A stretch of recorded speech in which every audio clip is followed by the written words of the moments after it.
मित्रहो, केंद्रामध्ये भारतीय जनता पक्षाची सत्ता आल्यापासून अनेक बड्या बड्या अधिकाऱ्यांना, अहो एवढंच काय, अगदी न्यायमूर्तींना सुद्धा राष्ट्रीय स्वयंसेवक संघाचं म्हणजे RSSच्या प्रेमात पडण्याचा मोठा मोह होतो. आता तर काय, वरिष्ठ IPS अधिकारी विश्वास नांगरे पाटील राष्ट्रीय स्वयंसेवक संघाच्या सार्वजनिक व्यासपीठावर गेले आणि जाहीरपणे त्यांनी संघाचं गुणगान गायलेलं आहे. त्यामुळे साहजिकच विश्वास नांगरे पाटील टीकेचे धनी बनलेले आहेत. त्यांचा एक व्हिडिओ सुद्धा व्हायरल झाला आणि अनेकांच्या चेहऱ्यावर मोठं प्रश्नचिन्ह उभं राहिलं. जीवन में शिस्त है, ऐसे स्वयंसेवकों का संगठन राष्ट्रीय स्वयंसेवक संघ 1925 में एक दूरदर्शी राष्ट्रभक्त डॉक्टर केशव बळीराम हेगड़ेवार ने इस संगठन की नींव रखी. गत वर्ष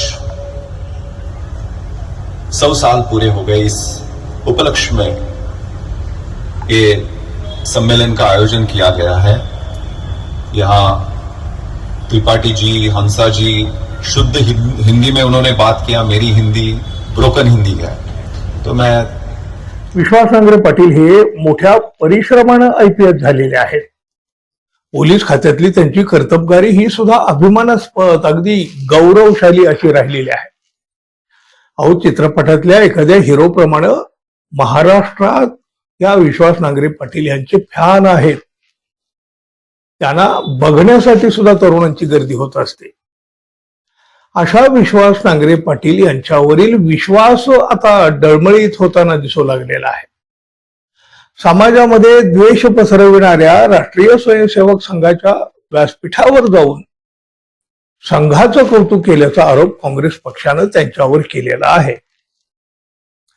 विश्वास नांगरे पाटील यांची नागपूरच्या पोलीस आयुक्तपदी बदली झाली आणि लगेच दुसऱ्याच दिवशी त्यांचा हा व्हिडिओ व्हायरल झाला. त्यामुळं राज्याचं राजकारण तर ढवळून निघालंच. हिंदू संमेलन 2026 या कार्यक्रमामध्ये बोलताना विश्वास नांगरे पाटील यांनी राष्ट्रीय स्वयंसेवक संघ, हिंदुत्व आणि डॉक्टर केशव बळीराम हेडगेवार यांच्याविषयी गौरवोद्गार काढले. आणि मग यानंतर काँग्रेसनं गंभीर आक्षेप घेतला. भारतीय संविधानाची शपथ घेऊन सेवेत असलेला IPS अधिकारी एका विशिष्ट विचारसरणीचं सार्वजनिक समर्थन कसं काय करू शकतो, असा सवाल उपस्थित केला आहे काँग्रेसनं. काँग्रेसनं थेट मुख्यमंत्री देवेंद्र फडणवीस यांच्याकडे या प्रकाराची चौकशी करण्याची मागणी केलेली आहे. त्याचबरोबर नांगरे पाटील यांच्या भूमिकेवर सुद्धा प्रश्नचिन्ह उपस्थित केलेला आहे. खाकी वर्दीतला अधिकारी की संघाचा प्रचारक, असा थेट सवाल सुद्धा काँग्रेसने केला आणि सरकारवर सुद्धा आता दबाव वाढवलेला आहे.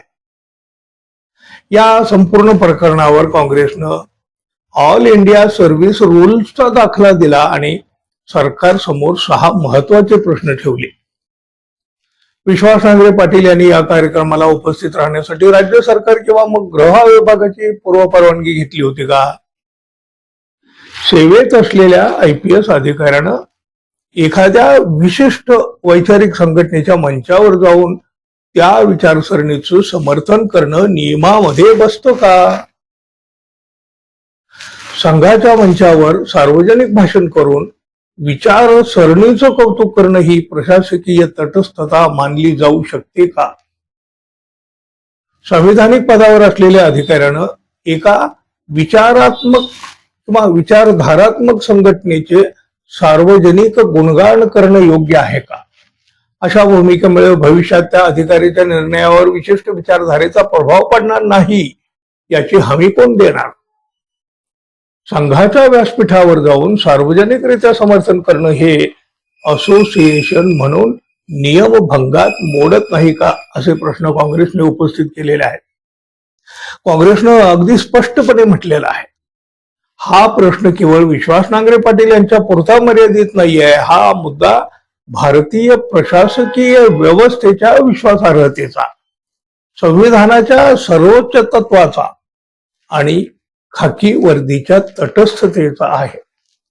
त्यामुळं या प्रकरणाची चौकशी अगदी सखोल पद्धतीने केली जावी.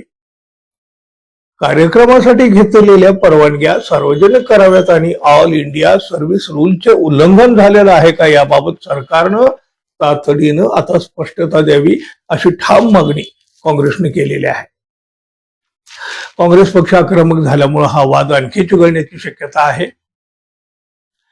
मित्रांनो, विश्वास नांगरे पाटील यांच्यासारख्या वरिष्ठ पोलीस अधिकाऱ्यांनी RSSच्या व्यासपीठावर जाऊन संघाचं गुणगान गाणं हे योग्य आहे की अयोग्य आहे? तुम्हाला काय वाटतं हे जरूर सांगा आणि जाता जाता आपल्या चॅनलला सबस्क्राईब करावं ही अपेक्षा तर आहे. धन्यवाद. पुन्हा भेटू. नमस्कार.